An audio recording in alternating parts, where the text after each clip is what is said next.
আসমানীকে দেখতে যদি তোমরা সবে চাও, রহিমউদ্দির ছোট্ট বাড়ি রসুলপুরে যাও। বাড়ি তো নয় পাখির বাসা, ভেন্না পাতার ছানি। একটুখানি বৃষ্টি হলেই গড়িয়ে পড়ে পানি, একটুখানি হাওয়া দিলেই গড় নড়বড় করে। তারি তলে আসমানীরা থাকে বছর ভরে। পেটটি ভরে খায় না পেতে বুকের কখান হাড়, সাক্ষী দেছে অনাহারে কদিন গেছে তার। আসমানীকে দেখতে যদি তোমরা সবে চাও, রহিমউদ্দির ছোট্ট বাড়ি রসুলপুরে যাও। আসসালামু আলাইকুম সবাইকে।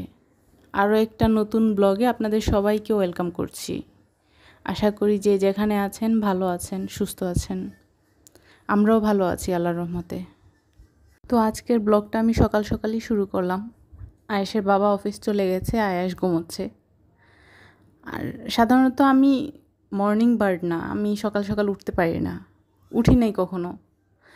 কখনো কাজ থাকলে, কোনো প্রয়োজন থাকলে হয়তো ঘড়িতে অ্যালার্ম দিয়ে রাখতাম, তখন বাধ্য হয়ে উঠতাম। বাট ইদানিং কিন্তু আমি সকাল সকালই উঠছি, অফিস টাইমগুলোতে আর কি। যখন অফিস অন থাকে তখন, আবার হলিডেতে দেখা যায় যে ঘুমাই ইচ্ছে মতো। তো সকালে উঠলে কাজ করার জন্য হাতে সময় পাওয়া যায়, দিনটা বড় মনে হয়, কাজগুলো আস্তে আস্তে করলে গুছিয়ে রাখা যায়। আর লেট করে উঠলে সময় পাওয়া যায় না, তাড়াহুড়া করে কাজ করেও দেখা যায় যে অনেক কাজ থেকে যায়। যাই হোক, সকাল সকাল উঠলাম, সকালে যা যা করার করলাম। এখন আপাতত ফ্রি। আবার যখন আয়াস ঘুম থেকে উঠবে তখন আবার কাজ শুরু হয়ে যাবে। তাকে ফ্রেশ করিয়ে নাস্তা করাবো, তারপর আমি নাস্তা করব। এই তো প্রতিদিন এভাবেই দিন শুরু হয়। তো আমি বারান্দায় এসে দাঁড়ালাম।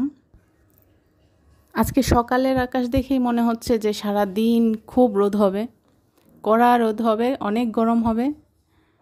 মানে মেঘের কোনো বালাই নেই আকাশের মধ্যে। তো এই যে দেখতে পাচ্ছেন আয়েশ ঘুমোচ্ছে। ওর ঘুমানোর স্টাইল, বসার স্টাইল খুবই পাকনা, মানে খুব বড় মানুষের মতো করে সব কিছু করে। আর পায়ের উপর পা না উঠিয়ে তো বসতেই পারে না। তো আচ্ছা, চলেন আয়েশের ঘুম ভাঙাই।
তো অনেক চেষ্টার পরে তার ঘুম ভাঙলো।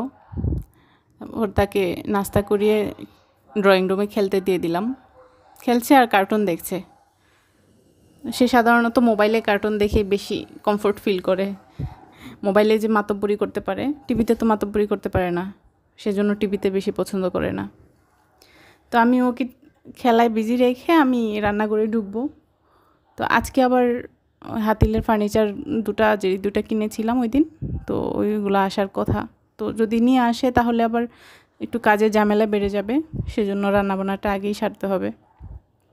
তো খালা চলে এসেছে, খালা রান্নাঘরে আছে, গুছাচ্ছে, কাটাকুটি করছে। তো আমিও যাব, তো খেলুক।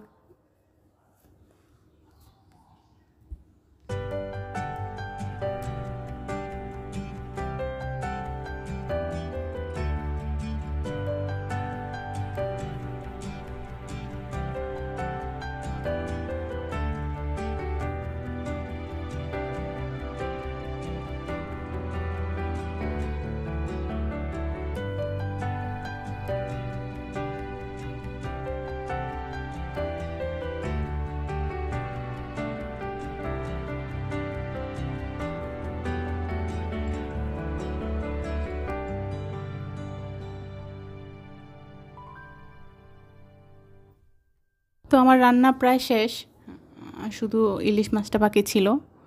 শর্টকাট রান্না ছিল, ঢেঁড়স দিয়ে ছোট চিংড়ি মাছ দিয়ে ভাজি করেছি, ডাল রান্না করেছি, আর ইলিশ মাছ রান্না করব।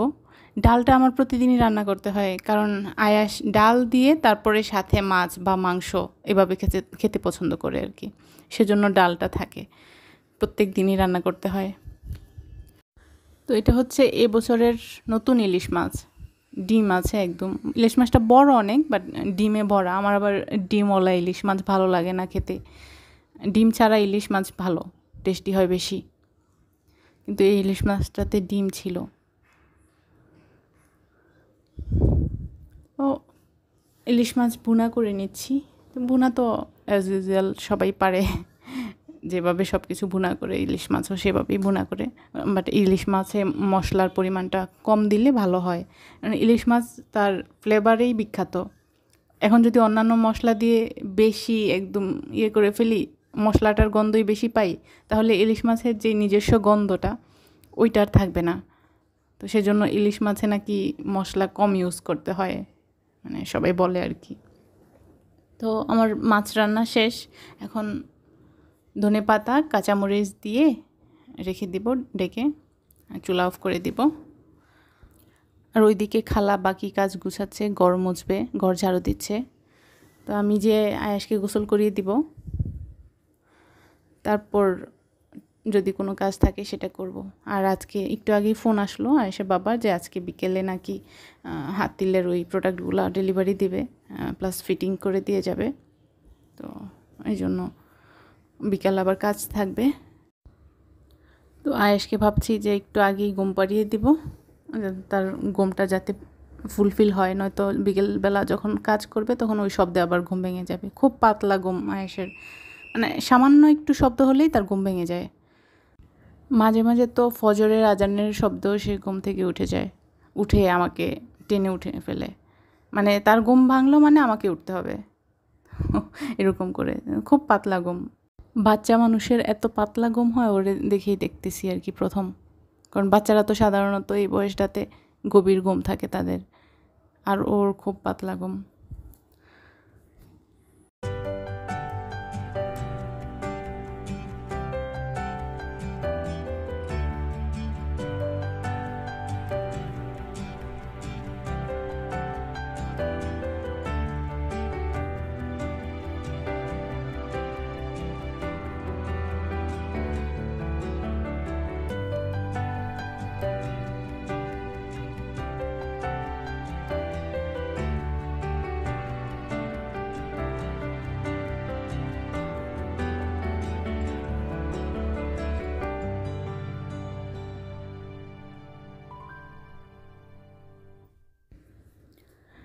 এই যে এখন হচ্ছে বিকালবেলা, তো ওই লোকগুলো টিভির ক্যাবিনেট আর ডিভানটা নিয়ে চলে এসেছে। এখন ডিভান ফিটিং হয়ে গেছে, টিভির ক্যাবিনেটটা ফিটিং করছে।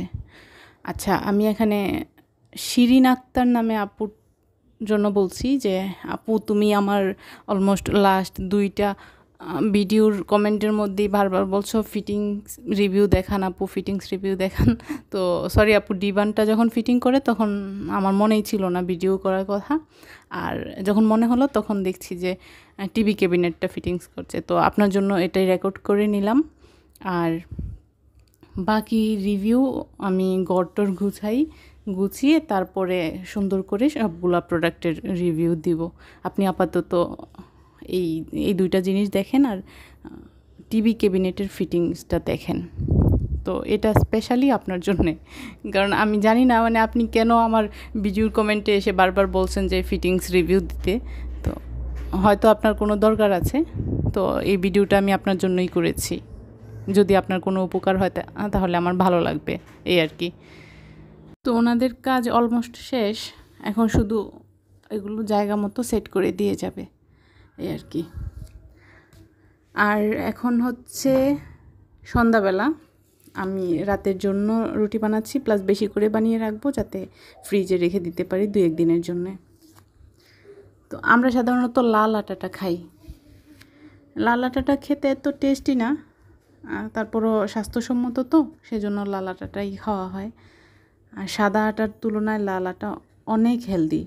মানে সাদা আটা থেকে আমরা শুধুমাত্র কি পাই? কার্বোহাইড্রেট পাই। কিন্তু লাল আটার রুটিতে আমরা পাবো হচ্ছে প্রচুর পরিমাণে ফাইবার, অ্যান্টিঅক্সিডেন্ট, প্রোটিন, কার্বোহাইড্রেট আর অনেক কিছু। তার মানে অনেক কিছুর সমন্বয়ে কিন্তু লাল আটা। তো শরীরের জন্য লাল আটাটা খুবই উপকারী। আর সবচেয়ে ইম্পর্টেন্ট ব্যাপার যেটা, সেটা হচ্ছে এটার ফাইবার।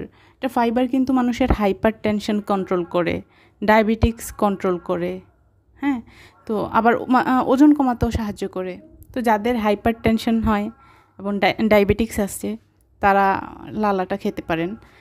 আর আমার মতো যারা ওজন কমাতে চান তারা কিন্তু অবশ্যই লাল আটা খাবেন, সাদা আটাটা অ্যাভয়েড করবেন।